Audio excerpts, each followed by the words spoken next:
अगर इताची होकागे बनता तो क्या होता? क्या कोनोहा और ज्यादा स्ट्रांग होता? क्या सास्के का फ्यूचर चेंज हो जाता? और सबसे बड़ी बात, क्या उचिहा मैसेकर होता भी या नहीं? आज हम यही एक्सप्लोर करने वाले हैं। सबसे पहले, इटाची को समझना जरूरी है। वो एक बॉर्न जीनियस था, जो सिर्फ 7 साल की उम्र में चूनिन बन चुका था, और 13 साल तक अनबू कैप्टन। उसके अंदर एक होकागे बनने की सारी क्वालिटीज थी: इंटेलिजेंस, स्ट्रेटेजिक माइंड और एक स्ट्रॉन्ग सेंस ऑफ ड्यूटी। लेकिन क्या कोनोहा उसे होकागे बनने देता? ये एक बड़ा सवाल है।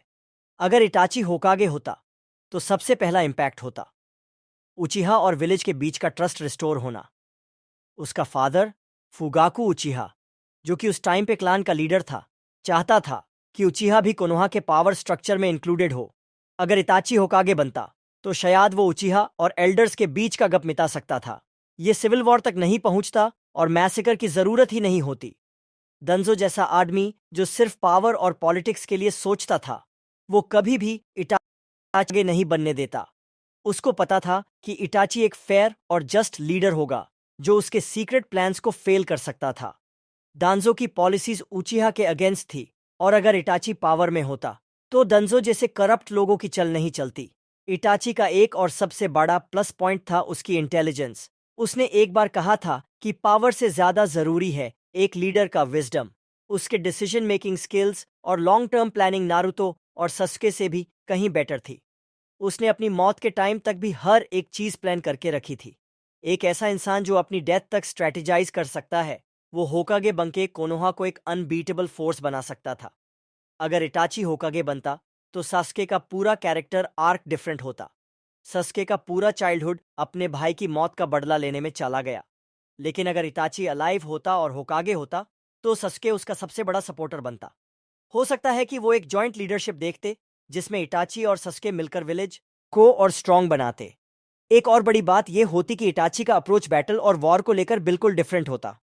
जहां हिरोजन त्सुनाडे और ककाशी ने डिसीजंस लिए जो कभी कभी वीक निकले, इटाची का डिसीजन मेकिंग फ्लॉलेस होता। उसका बैटल आईक्यू और गेंजुत्सु का उसे कोनोहा की सिक्योरिटी और इंटेलिजेंस को इतना स्ट्रांग बना देता कि शायद अकत्सुकी भी उसका सामना नहीं कर पाती।